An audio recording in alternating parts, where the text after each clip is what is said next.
Hello, my friends, precious friends. Welcome back to my kitchen, Aunt Patty's Kitchen on the Carnivore Hippie channel. We're going to be doing some more focus on ground beef. And the reason I'm focusing so much on ground beef lately is because I understand, and it is true for myself, that so many people feel, who are on carnivore diets, feel so very nourished by beef that very frequently, for even extended periods of time, some people just feel no necessity to eat any other kind of meat. So ruminant meat, lamb, I eat mostly beef, and some chicken and some pork, and all the venison I can get, because I have relatives who hunt and who bring me deer meat, which I adore. But anyway, very few things make me feel as nourished as venison or beef. So that's why we've been focusing on beef, on ground beef specifically. Whole pieces of beef are getting more and more expensive.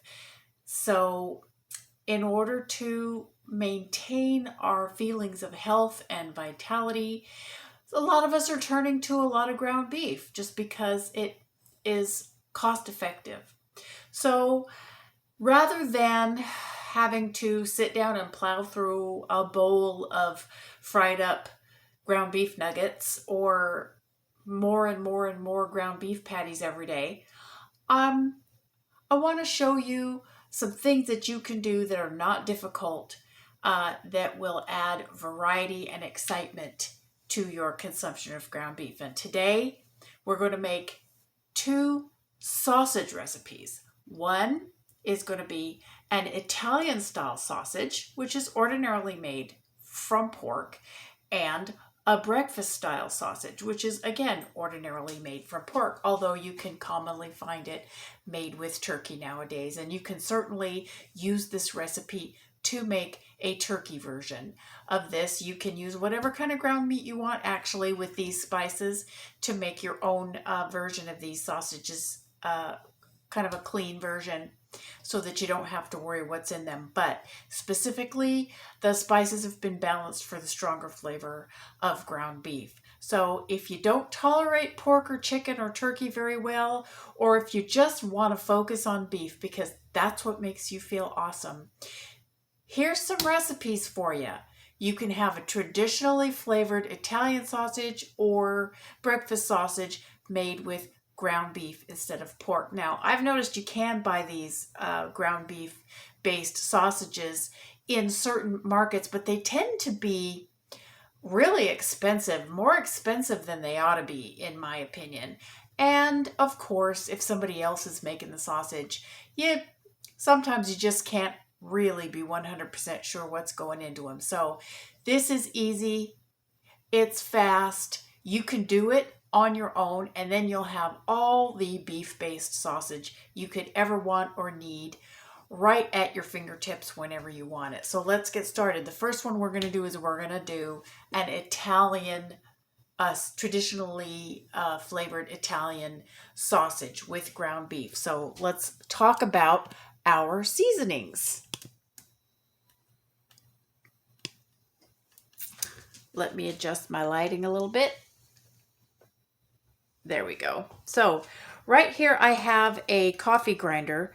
It's a coffee / spice grinder. It is dedicated to spices. I don't put coffee in this. And if you're going to do this kind of cooking, I really highly suggest that you spend 15 or 20 bucks to get yourself an inexpensive coffee grinder like this and just use it for grinding spices, because if you're serious about cooking and you're serious about providing yourself with clean food, this is really going to be a very good investment for you. So this is our grinder, because we have some things that need to be ground up. Now the first thing we're going to talk about is these. These are bay leaves. You can buy ground bay leaves, but it's difficult to buy a small amount of them. And once they're ground, they do lose their potency very, very quickly. So I like to grind my own when I can.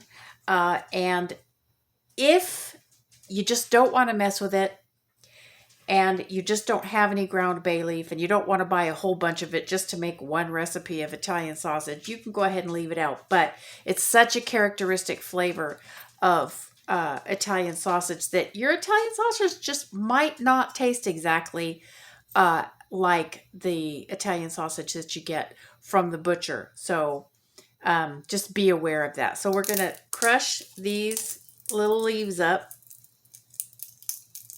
lightly in our fingers. So, you know, that's kind of what they look like, right? And now here we have fennel seeds. Now, again, these are whole fennel seeds because ground fennel loses its potency really, really quickly once you grind it. I don't recommend keeping ground fennel unless you use a lot of it, which it's very strongly flavored, so I don't foresee that. But again, if you're serious about keeping this kind of sausage on hand, I really, really highly recommend that you get a spice grinder and use whole fennel. Now, again, if you just don't want to bother, you can leave it out. But this is a characteristic flavor of Italian sausage. And I'm sorry, your sausage just won't taste like Italian sausage if you leave this out. It'll still be good, but it won't taste like the Italian sausage that you get from your butcher. So in that goes, that's a half a teaspoon of fennel seeds. And here we have a little bit of black peppercorns. Just because we're grinding this, there's no reason for me to grind it by hand out of the pepper grinder because we're already grinding this. This is about 1/4 teaspoon of black pepper. And these are all measurements for a pound of ground beef. You can use as much black pepper as you like. Okay. And here we have a half a teaspoon of salt for a pound of ground beef. That's the amount that I like for my meat, is half a teaspoon of salt per pound of meat. You absolutely use the ratio of salt that you like, that you think tastes good. But I suggest starting with a half a teaspoon.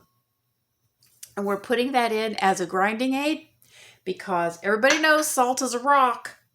And it'll help grind stuff up. The rest of this we're going to do as we get there because it doesn't need to be ground. So I'm going to pulse this a few times and get these spices starting to grind up. They don't need to be ground to a fine, fine powder. They just need to be broken up to a rough, coarse powder. So here we go.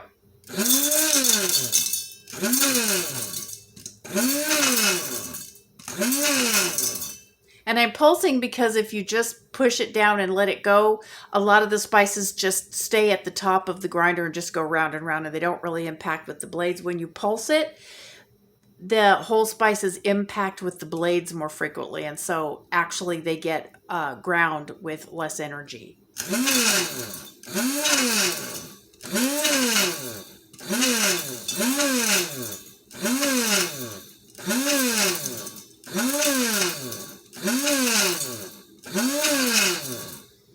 This is usually about 15 to 20 pulses.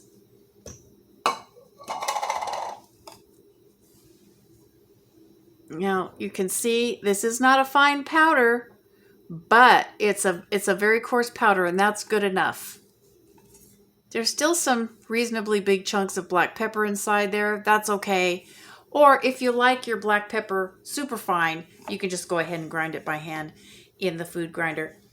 It already smells like sausage, I have to tell you. It already smells like Italian sausage from the bay leaf and the fennel seeds. Now, here I have my pound of ground beef. Now, you may notice that it's all broken up. We've talked about this before. I like to break up my ground beef while it's cold. And because, you know, when you're working with ground beef in making hamburgers or meatloaf, You'll often find in recipes where they say don't overwork the meat because it makes your burger patties or your meatloaf tough and dry. But at the same time, if you're making like ground beef crumbles in a skillet, they just tell you to put a giant block of meat in a pan and just wail on it with a spoon and break it up. It doesn't make any sense to me because they're telling you, on the one hand, that overworking the meat makes it dry and tough, which is true. But on the other hand, they're giving you instructions to make dry, tough beef crumbles, and it's just dumb. So the reason why it's important, let me talk to you face to face. The reason why it's important not to overwork your ground beef is because as the ground beef particles come up to temperature as you're cooking them, as they begin to approach 120 degrees, the fibers of the meat begin to contract. Now, as it gets to about 80 degrees, the fat begins to liquefy. And then as it approaches 120 degrees, the fibers contract and squeeze out the moisture that's in between the cells of the beef, the interstitial water. Okay? If your beef is too compacted or too beaten up, what happens is the little air pockets in the clumps of meat get compressed and there's nothing left.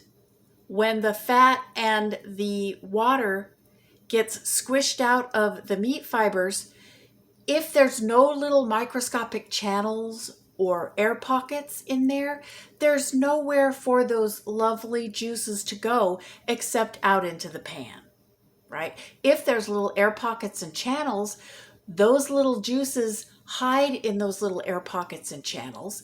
And then as the meat rests later on and the meat fibers relax, it sucks it back up, at least a portion of it.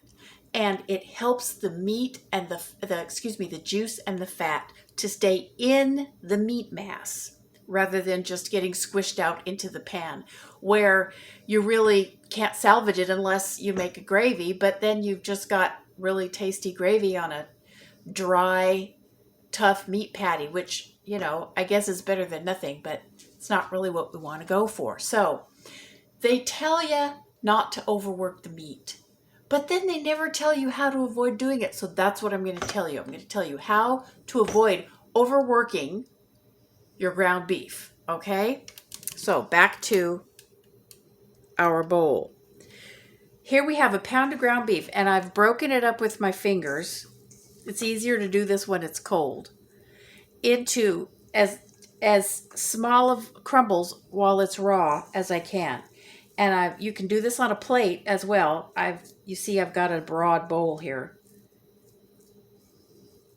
And I've spread it out as well as I can.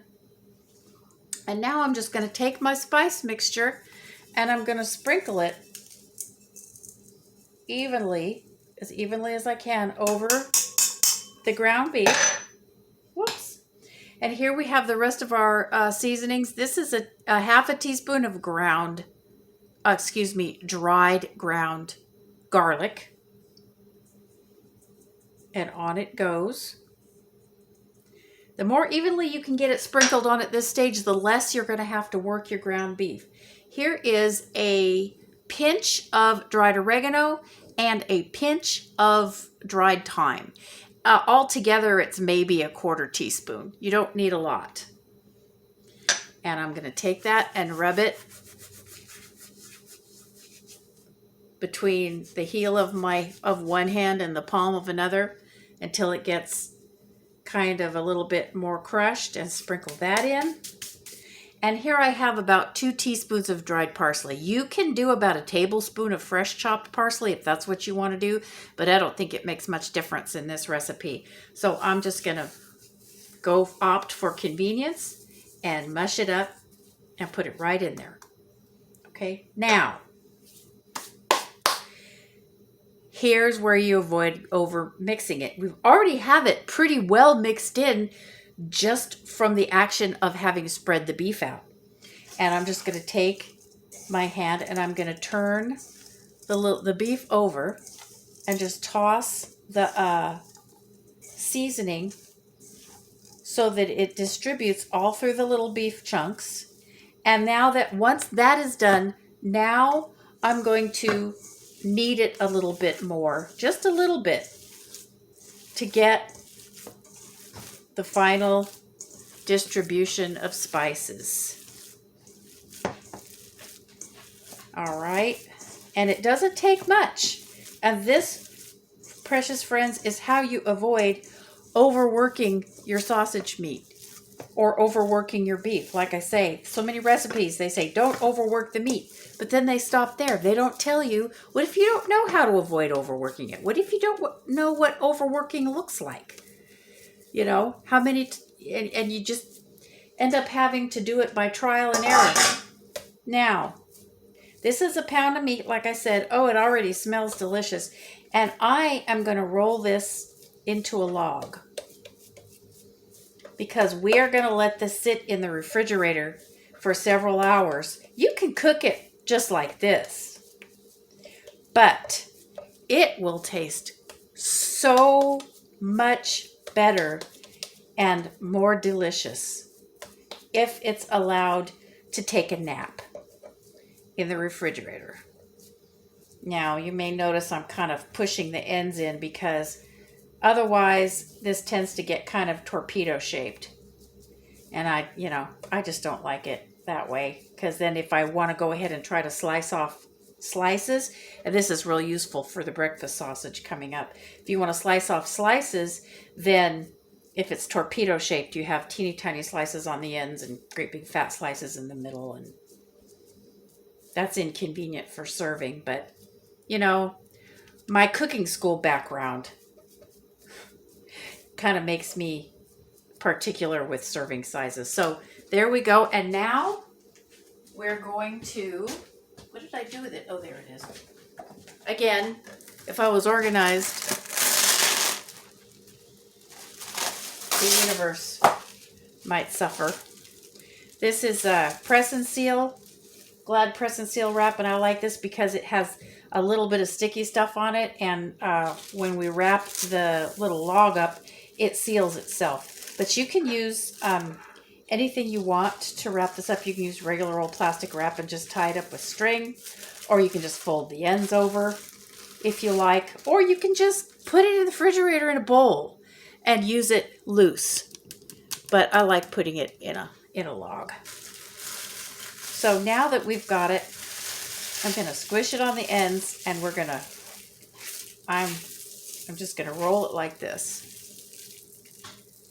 And that puts it into a nice little chub. And again, the reason I like the Glad press and seal is because the slight sticky side of it stays, the little twisty parts stay stuck together by themselves. Okay, so I am going to take this to my refrigerator, and then we're going to come back and we're going to do our second recipe of breakfast sausage. Okay, I'll be right back. Hello again, precious friends. Here we go on to recipe number 2, beef-based breakfast sausage. Okay, if you like a traditional breakfast sausage flavor with sage and black pepper, then you're gonna love this. And the fact that it's made with ground beef instead of pork is just an added bonus. So let's go. Here we have our grinder ready again. You can easily make this recipe without a grinder, but since I have it out and I'm going with it, and handy, I'm going with it. Here we have about 1/4 teaspoon of black pepper, whole black pepper, which you can easily do in your hand pepper mill. And we have about 1/8 teaspoon of red pepper flake. You use as much of that as you want to. I'm just putting it in here because, like I said, I have the grinder out already. You can put the red pepper flake in without grinding it up if you want to, or you can just use pre-ground cayenne pepper. It really doesn't matter. Just realize, keep in mind that as you cook the meat, the hot chili gets a little spicier. So in that goes. And we are also going to put our salt in, because salt is an abrasive and it's going to help. And I'm also going to put in, this is a teaspoon of rubbed sage. It's dried sage that hasn't been ground, so to speak. It's been rubbed between, I don't know how they actually make it, but it's not really finely ground. It's kind of fluffy and powdery. So I'm just going to put this in there just to make sure it gets fine enough that it can disperse properly. And the rest of these we will talk about when we get there. So now we're going to pulse. This isn't going to take quite as long as the other one did. I can hear the peppercorns tinking around in there. And I'm just gonna pulse until it sounds like there aren't any great big chunks of peppercorn anymore.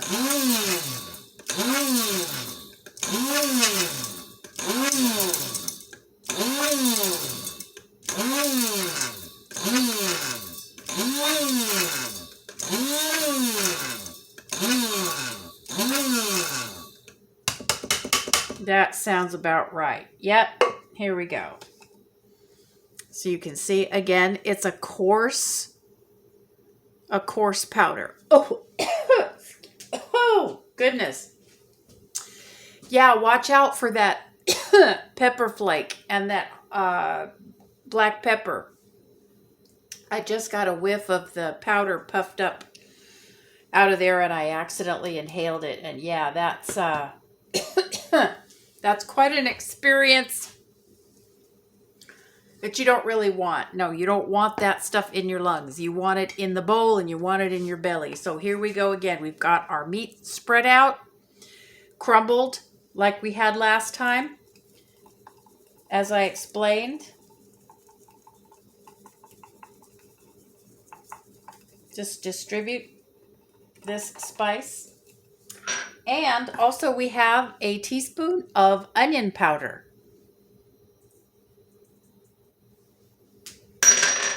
A half a teaspoon of garlic. This is optional. This is going to make the oniony taste much stronger.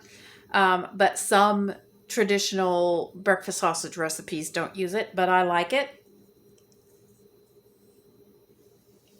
And here is something that a lot of people aren't aware of. This is a portion of one, a whole nutmeg.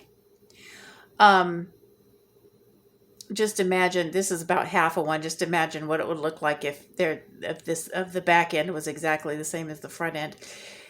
This, a lot of people don't realize, is part of the unique flavor of breakfast sausage, along with the sage.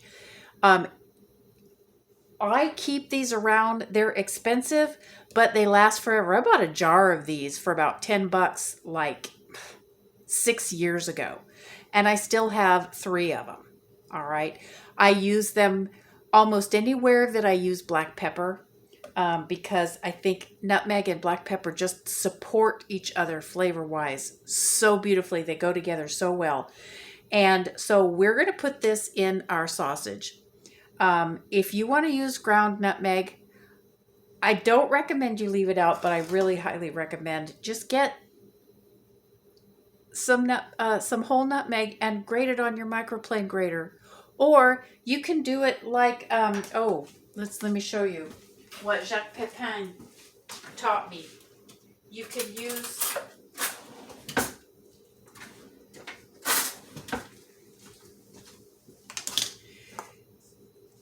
use the end of a fork to grate a nutmeg. Just run it over the tines of the fork.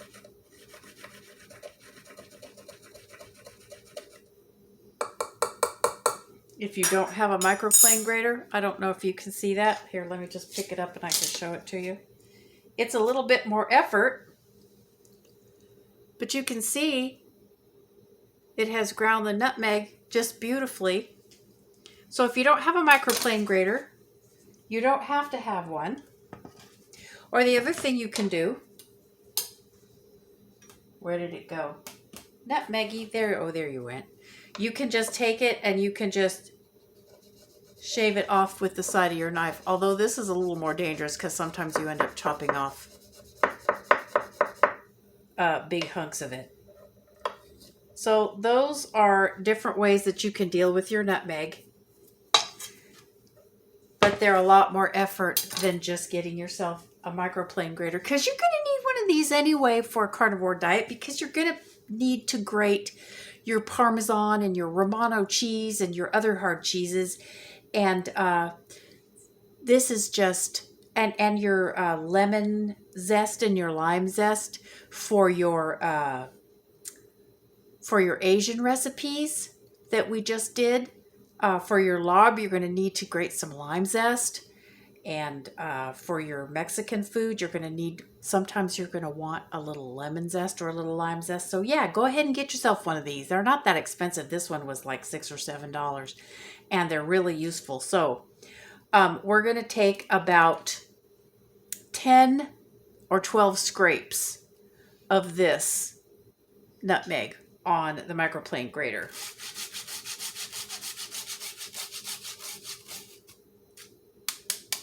Because you don't need a lot of nutmeg. Nutmeg is very, very aggressive. And if you get too much of it in your recipe, it really can begin to taste like soap. So be careful. As I've said, you can leave it out. But nutmeg is really an intrinsic flavor in classic sage breakfast sausage. So we're tossing our meat loose gently around like we did last time. And once we've got it tossed, if the pieces ball up, just break them up again. And once we've got that done,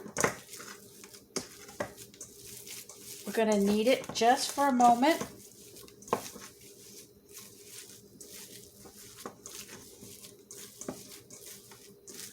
Not even a whole minute, probably about 20 seconds. Just to finalize the mixing. There we go. I'm going to make my little log again. Avoid the torpedo. Like I said, you don't need to worry about making a little chub log like this. You can just leave yours loose in a bowl. Or you can make it into patties and store it that way. Whatever you want to do. It's your sausage. As I love to say, you do you, boo-boo.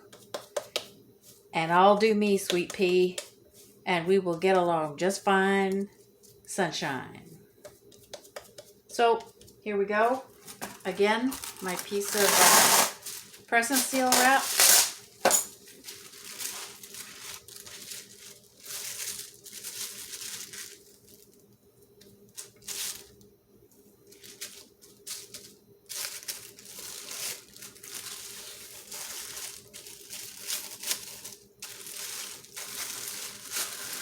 And roll.